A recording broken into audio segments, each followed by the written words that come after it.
My wife and I, we were watching a scary movie recently. It's called Annabelle Creation.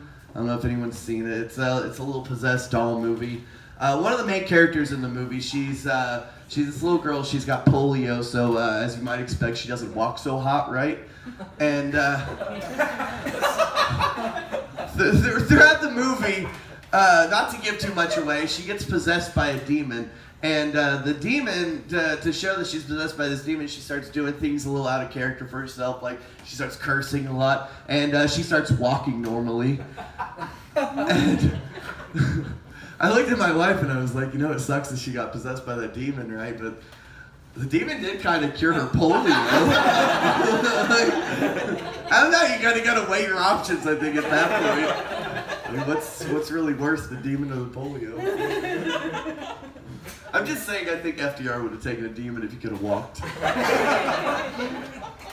Made him a stronger president. I don't really watch that many scary movies myself, though, right? Like I was too scared as a kid. I didn't watch that many. I was always watching Disney movies. I still love Disney movies. Any Disney fans here? Anyone like Disney? No. That's right. No, I like Disney, because you can learn a lot from Disney movies, more than just, like, inherent racism. There's, like, real-life lessons to some of those movies, guys. Like, I watched The Lion King as a kid.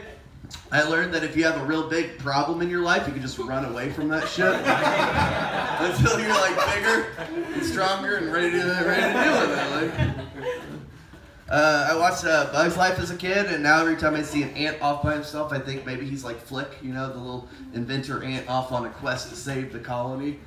And then I find myself unnecessarily killing grasshoppers. Really no reason, just you all are assholes. And because of The Little Mermaid now, every time I see a mute woman, I'll kiss her on the mouth. Just in case, right? Like... Hasn't worked yet, but if eyes could talk. But I swear that movie would have been a lot shorter if you just kissed that girl. I don't know. My wife recently, she went to a thing where she met a woman from a town called Sandwich, Illinois. Sandwich, Illinois. It's a fun little name. I found it adorable. I decided to Google the town and was very disheartened to find out that the high school in Sandwich, Illinois has a mascot of the Indians. Right? 2020, the Indians. Like, you got one of the coolest names of a town ever, and you can't do anything better than furthering fucking generational racism. Like, I don't get it. Because you could have been anything, right? You leave so many cool options. They could have been the Sandwich Rubens. They could have been the Sandwich Monte Cristos. They could have been the Cubans and been like, not those Cubans, but... Still would have been better than the Indians, I think. I've seen some Pokemon stuff around here. I haven't played too many of the most recent Pokemon games. I played that Shield and Sword, one of those. I remember playing those as a kid. I always loved them, and so after a few years off, I was really into this game, just going around trying to catch them all because I wanted to be the very best, right? And I was catching this one Pokemon. It took me like 6 or 7 tries. It was called a Phantump. I don't know if any of you are familiar. And after like 6 or 7 tries, I finally catch this thing, and I read its Pokédex, which reads, "A Phantump is created when the soul of a dead child inhabits a stump." Right? Fucking dark.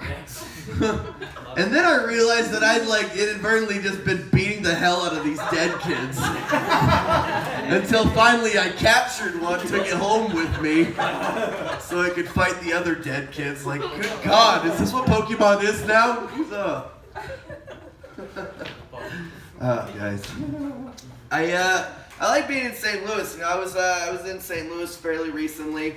It blows my mind because you can see the arch from like miles away, and it blows my mind seeing the arch. Because like you remember a few years ago when everybody was all up in arms about racist monuments and shit. Like, how did the arch get through any of that? Because what is the arch if not just a giant monument to manifest destiny? Like. Right, just a giant 700-foot, $13 million "Oh, to the day some white people stood on the banks of the Mississippi, looked west, and just said all of it." Like, how the fuck is that thing not under any heat? I don't get it. I did a show in Kansas City last night.